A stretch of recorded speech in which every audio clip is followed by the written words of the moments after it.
Hello everyone, welcome back to our YouTube channel AlgoWise.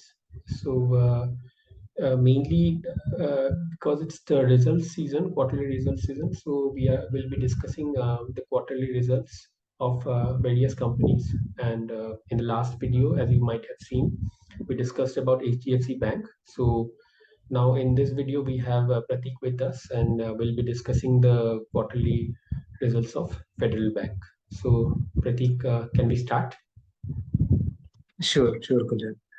So we are going to discuss about Federal Bank. Now, when we talk about the banking sector, I again want to introduce few fundamental concepts, basically. So first of all, you can take a look at the annual report of the bank, any bank that you're looking at. But obviously, it is very lengthy, so you will not have the time to look at everything. Correct. Maybe what you can what you can take a look at is basically the management discussion and analysis part, which will give you some sort of commentary about what is really happening at this point. You can take a look at the financial statement. Maybe the standalone one would be a good one to start with. So if I, for example, like take a look at Federal Bank, right? This is the consolidated balance sheet, and this is the consolidated profit and loss statement. I want to first focus on the profit and loss statement. I'll give you some context over here. So whenever the banks report the income, you will see that there is an interest earned in the income side and interest expended in the expenditure side. Why does that happen? Because banks are in the business of taking deposits and giving loans, right? So Correct. whenever you are giving loans, you will be earning money from the customer. So that is basically interest earned. That is where you get the interest earned. And there is an interest expended component, which means that the depositors who have kept money with you, they will need to be paid back, and they will also need to get the interest. So that is the interest expended component. You can see that there is a net interest income when you consider both of these. And there are other expenses of the bank which are called as operating expenses. For example, employee expenses or premise expenses and any other expenses, right? Then there is something called as other income. Other income is also a good component of the income. That income basically means that you are uh, let's say you have issued cards, you have issued credit card, you have issued debit card. Whenever a customer is spending on those cards, you are getting a certain percentage from the merchant. There is a agreement which is already there. Approximately banks will get around 2% of the amount that you are spending, right? So that is where the other income comes from. There are many other incomes. That is like, suppose uh, you are going and originating a loan. At that point of time, the bank will charge a specific amount from you. So that will also become a component of other income. The interest will not go into other income, but the fees that you are paying, that will go into other income, right? Yeah, So those are the other income part. because they Then there charge are for even the maintaining the systems, the SMS charges for all the alerts that we receive for NEFT, IMPS. Because for every customer they charge some 15 rupees per plus GST or something like that they charge, right? So all those income will yes, go into that other income slab. yes, all of that will go into other income. But the major component, I think, will be the credit card, basically, because credit Hmm. card will be issued, and after that, you will be spending a lot of money on credit card as well as debit card, and bank will get certain percentage. From UPI, they will not get anything. If you are talking about UPI, they will Hmm. not get any other income from there. But from Correct. cards, yes, they will. So as you can see, there is one more component which is called as provisions and contingencies, which basically means that bank will have to keep some reserve for rainy days, which means that suppose you have given a loan of 10,000 crores, right? Out of that, what happens if 1,000 crore loans goes bad and you are not able to make full recovery on those loans, right? So maybe there will be a certain amount of loss that will happen. So for that loss, they will have to do build models, and they will have to create uh, some provisions according to whatever their projection is, right? So decreasing provision would basically mean that expenses are decreasing, and it Okay. would also mean that economy is probably improving. There could be two reasons. One is that economy is improving. Second could be that banks are able to do better loans. I mean, better Okay. lending is being done by the bank, because of which they are getting better customers. so that the provisions are basically coming down. We also have to look at something called as net charge-off, which becomes the part of provisions and contingencies. Charge-off basically means that suppose a loan has gone bad, then the bank knows that it will not be able to recover the money. It goes into charge-off. And then if there is certain amount of recovery from the charge-off, then it comes back as recoveries. So there is a Okay. net of provision, sorry, net of charge-offs that happens. There is a Okay. net charge-off that happens basically. Then there is also one concept called as NPA. So NPA means what are the non-performing assets, which means that these assets are not really paying the money at this point of time, or there are some problems with that asset. Asset means loan over here. For banks, asset is not real estate; it is basically loans. Correct. So what Correct. happens with the NPA, or what is the trend of NPA, is also something that we look at for banks, right? So with Okay. this context, I will also show you the, let's say, the balance sheet of Federal Bank. That is as of March 31, 2022. You can see that this is the capital, this is the reserves and surpluses. So I'll not go into details of how to read a balance sheet, but I'll just generally explain the important points, right? For example, deposits. You can see deposits have grown from 1721 to 1816, right? Approximately. Borrowings have also grown. Similarly, you can see that what are the fixed assets, what are the other assets, what are the contingent liability. So you can see that assets are also growing. So you can generally think of it as loans growing, basically, right? Advances, these are the loans. So from 1355, it has grown to 1499, which is a good thing, right? Now, Okay. for certain banks, we look at the composition also, like what is the kind of business that the bank does. Now for Federal Bank, it does different sorts of business, but I mean there is a lot of wholesale customers which are there in Federal Bank, and some retail segment is also there, but it's not a very popular bank in India. But at the same time, the revenues are growing, the asset size is basically growing, the book size is growing substantially for Federal Bank. So let me show you the quarterly statement where you will be able to understand what is happening, right? So, sorry, if you look at this quarterly statement, you can see that this is last year, 30 September of last year. This is 30 September of this year. This is 30 June of this year, basically. So you can see that the interest earned has grown from 337 to 362 to 402. It is a good amount of growth that is happening at this point.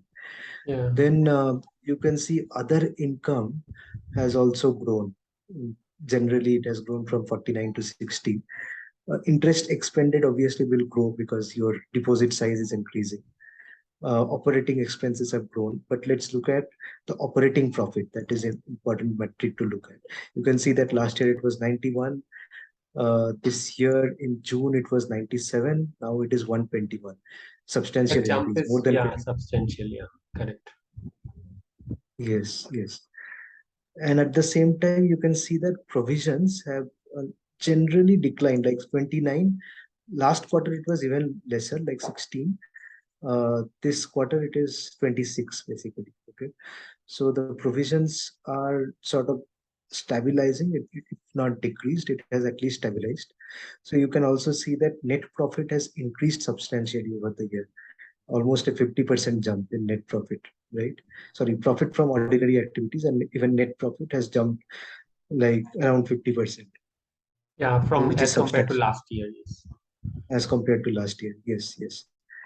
So there are certain other ratios. I'll not go into details of this, but these ratios should generally stay above 11%. It is good to have more than 11%. So from that perspective, we have sufficient amount of capital adequacy. You can see it is 13.8 at this point of time. And you can see the EPS also, the diluted EPS is at 3.31. If I think that bank will just sustain this, right? If I think that, okay, they will just get 3.3 in all the quarters. So what will be their profit? 3.3 into 4, right? Correct. The average, yes. For the year, it will That be 3.3 multiplied by 4. it will be approximately 13.2, Hmm. right? So the bank is trading at 130, which means that the Which is, yeah. price to earning is quite Hmm. cheap, right? That perspective, Yeah. it is quite cheap. Yes. And that's mainly happening because earnings are increasing. You have to understand that there are two things. One is the price to earning, which is the valuation. Second part is the earnings. The earnings of Mm. the bank has also increased substantially over the last quarter, let's say. So from that perspective, the bank is doing well. I'll show you the chart of the bank also. You can see that this has like gone up from 120 to 130 in the last one day because the results were also good. Mm. Okay. So also, Yeah, if you it's look at it from, constantly, I think, increasing from June, July, right? yes, yes, it's constantly increasing, correct. So is it like since the time the interest rate cycle started to go upwards, we have had rate hikes from July sometime, and then there was quite a bit of rate hike, right? So from that time onwards, it has started going up. Yes, yes. I mean, that is one part of it basically because Mm. generally the provisions are coming down in banks. So there was an expectation that because of the economic cycle, banks will perform well. Secondly, the hike in interest rate has benefited banks. At least they are able to get higher interest rates. I mean, they have to pay more on deposits, but at the same time, banks who are doing little bit of risky lending, little bit of wholesale lending, they'll be able to increase the interest rate much faster. So I Mhm. think Federal Bank is one of them. Because of that, they're increasing rates faster, especially for the wholesale customers or the business customers, right?